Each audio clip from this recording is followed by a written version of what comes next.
Ya, selamat pagi, selamat bertemu kembali oleh kasih dan kebaikan Tuhan yang Tuhan berikan ke dalam kehidupan kita pribadi lepas pribadi.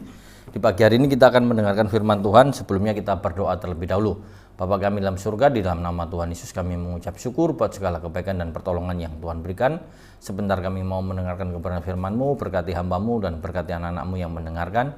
Kami serahkan sepenuhnya ke dalam tangan Tuhan, di dalam nama Tuhan Yesus kami berdoa dan mengucap syukur. Haleluya, amin. Ya, puji nama Tuhan, di pagi hari ini kita boleh belajar satu kebenaran firman Tuhan dengan judul sebuah semangat yang diperlukan. Kita boleh belajar menjadi anak-anak Tuhan yang harus memiliki sebuah semangat di dalam menjalani kehidupan kita. Apapun yang kita hadapi, apapun masalah yang kita hadapi saat ini, kita harus memiliki semangat dan berani mengatasi dan menghadapi dalam kehidupan kita. Jangan kita menjadi pribadi yang mengikuti arus sehingga kita tidak ada semangat untuk gairah untuk menjalani hidup ini. Di kebenaran firman Tuhan di pagi hari ini kita mau belajar satu tokoh yang memiliki sebuah semangat untuk diperlukan di dalam kehidupan kita pada pagi hari ini. Nah, di sini kita bisa belajar bahwa apa yang dialami oleh tokoh kita pada pagi hari ini, di mana kita akan lihat di dalam Bilangan pasal 25 ayatnya yang ke-10 sampai ayat yang ke-14. Saya akan membacakan bagi kita semua. Dikatakan demikian, Tuhan berfirman kepada Musa, Fineas anak Eleazar anak Imam Harun telah menyurutkan murkaku daripada orang Israel, karena itu begitu giat membela kehormatanku di tengah-tengah mereka, sehingga tidak kuhabisin orang Israel dalam kecemburuanku.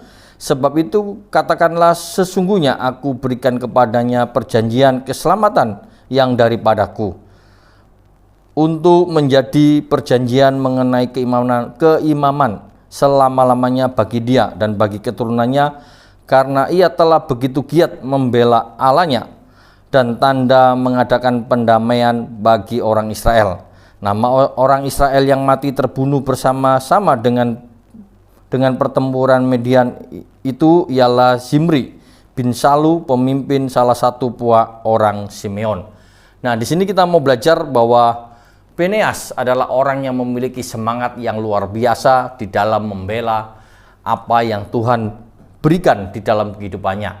Ketika kita melihat Fineas ini adalah seorang yang hidup di dalam pengembaraan bangsa Israel, di mana bangsa Israel hidup dalam perjalanan menuju ke tanah perjanjian. Dia hidup di padang gurun.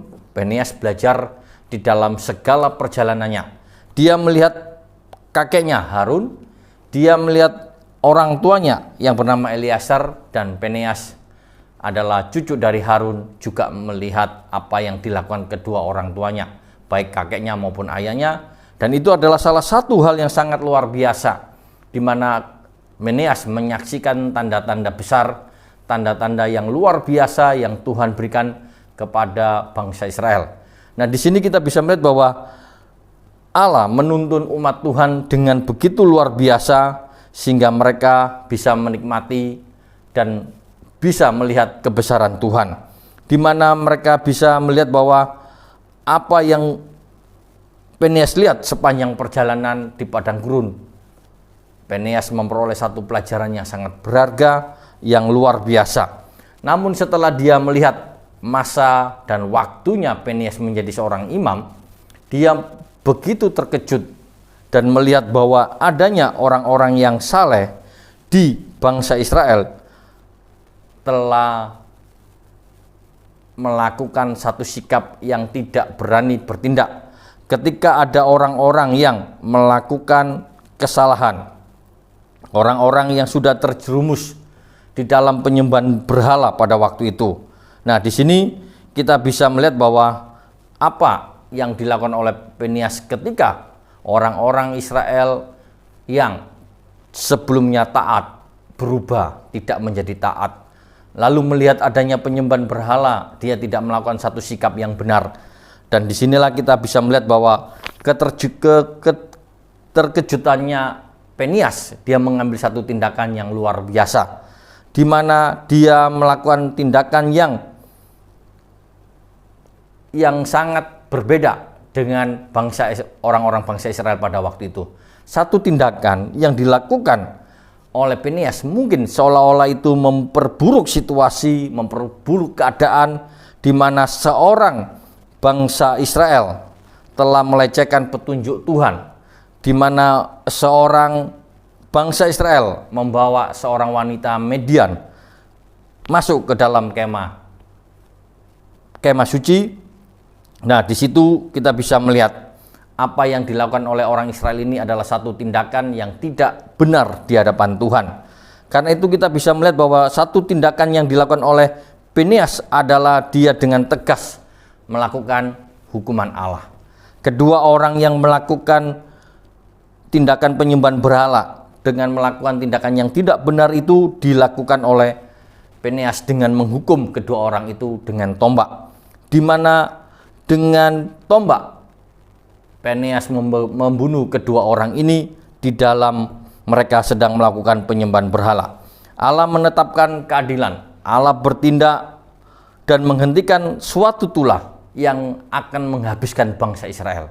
Nah, di sini kita bisa melihat apa yang dikatakan oleh Tuhan di dalam pasal 10. Tuhan berfirman kepada Musa, "Phineas anak Eliezer, anak Imam Harun, telah menyurutkan murkaku daripada orang Israel, oleh karena ia begitu giat membela kehormatanku di tengah-tengah mereka, sehingga tidak kuhabisi orang Israel dalam kecemburuanku." Satu pujian dari Allah, apa yang dilakukan oleh Phineas di dalam melakukan satu tindakan di mana orang Israel melakukan penyembahan berhala di dalam kemah. Satu tindakan yang dilakukan oleh Phineas untuk menunjukkan bahwa Phineas ingin menunjukkan dia begitu taat kepada Tuhan dan tidak mau melihat kemahnya dicemari oleh penyembahan berhala. Di sini kita bisa melihat adalah semangat Phineas yang sangat luar biasa yang membawa ketaatan kepada Allah. Itulah yang dibangun oleh Phineas dengan kesungguhan hati yang paling mendalam. Seringkali kita menjadi pribadi-pribadi yang cuek, pribadi-pribadi yang masa bodoh ketika ada teman kita sudah jauh dari Tuhan, ketika teman kita sudah meninggalkan Tuhan, ketika teman kita sudah sibuk dengan pekerjaannya, kita tidak mengingatkan untuk kembali kepada Tuhan atau kembali untuk memiliki hubungan dengan Tuhan dengan alasan dia sedang membutuhkan pekerjaannya.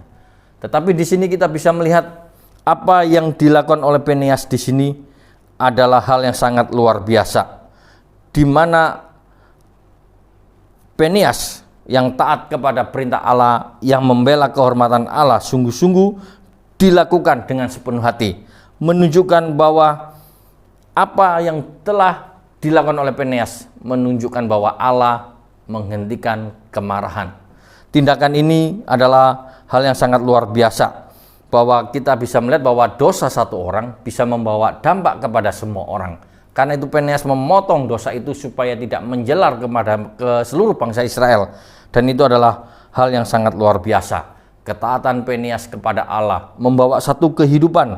Mereka memahami kekudusan, di mana kekudusan Allah harus dijunjung tinggi, dan kedahsyatan Allah yang sangat luar biasa itu menjadi semangat di dalam kehidupan Phineas.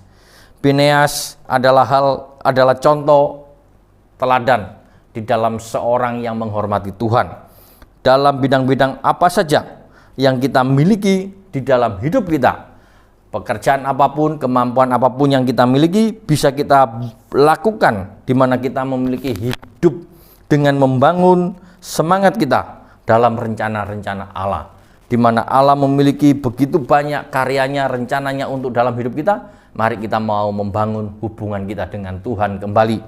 Janganlah hubungan kita dirusak oleh karena berhala yang ada di sekitar kita. Apa yang menjadi berhala dalam sekitar kita? Biasanya pekerjaan kita yang menjadi berhala, nama baik kita, kehormatan kita, supaya kita bisa diterima. Penerimaan, pengakuan adalah bentuk-bentuk berhala yang pada zaman modern ini yang sedang menyerang anak-anak Tuhan. Biarlah kita mau belajar untuk memiliki semangat yang diperlukan di dalam hidup kita untuk kembali membangun hubungan Tuhan, supaya kita tidak putus dengan Tuhan, supaya hubungan kita tidak berhenti, tetapi kita mau kembali menjadi anak-anak Tuhan yang memiliki hubungan, sehingga hubungan kita dengan Tuhan mendapatkan dampak yang besar, yaitu kehidupan yang sudah Tuhan berikan melalui karya Kristus yang mati di atas kayu salib.